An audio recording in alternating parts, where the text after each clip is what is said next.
வங்கக்கடலில் உருவாகியுள்ள குறைந்த காற்றழுத்த தாழ்வு நிலை காரணமாக காற்று வேகமாக வீசும் என எச்சரிக்கை விடுக்கப்பட்டு உள்ளது. தூத்துக்குடியில் படகுகள் கரையில் நிறுத்தி வைக்கப்பட்டு உள்ளது.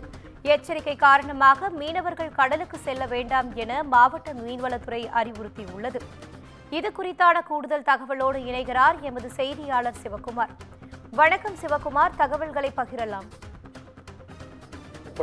குறைந்த காற்றழுத்த தாழ்வு நிலை காரணமா தமிழகம் முழுவதுமே பலத்த மழை பெய்யும் அப்படின்னு சொல்லி கடந்த 2 தினங்களுக்கு முன்பு மாநில ஆய்வு மையம் வெளியிட்டது.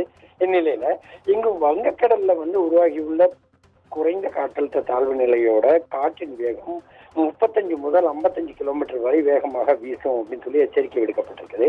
இதனை அடுத்து பாத்தீங்கன்னா வங்கக்கடல்ல ஏற்பட்டுள்ள இந்த சூழ்நிலை காரணமா தமிழகம் முழுவதும் உள்ள 23 மாவட்டங்களிலும் கனமழை பெய்யும் அப்படின்னு சொல்லி எச்சரிக்கை விடுத்திருந்ததனை அடுத்து மன்னார் வளைகுடா பகுதிகளில் காற்று, அதே மாதிரி மன்னார் வளைகுடா பகுதிகளில் காற்றும் அதிகமாக வீசும். அதாவது சராசரியாக 35 கிலோமீட்டர் முதல் 55 கிலோமீட்டர் வேகம் வரை இந்த காற்று வீசும் அப்படின்னு சொல்லி எச்சரிக்கை விடப்பட்ட நிலையில தூத்துக்குடி மாவட்ட மீன்வளத்துறை தரப்புல நாட்டுப்படகு மற்றும் விசைப்படும் மீனவர்கள் கடலுக்கு மீன்பிடிக்க செல்ல வேண்டாம் அப்படின்னு சொல்லி அறிவுறுத்தப்பட்டிருக்கிறாங்க.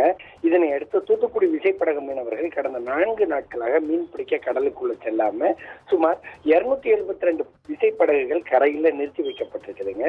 கடல் பகுதிகளில் வீசி வரக்கூடிய காற்று காரணமா தூத்துக்குடி, தருவிக்குளம், மணப்பாடு, அமளி நகர், இனிகோ நகர், புதிய துறைமுக கடற்கரை உள்ளிட்ட பல்வேறு மீனவ கிராமங்கள் மட்டுமல்லாது பகுதிகளில் இருக்கிற ஏராளமான நாட்டு படகுகள் மற்றும் ஃபைபர் படகுகள் கடலுக்கு செல்லாமல் நிறுத்தி வைக்கப்பட்டிருக்குது.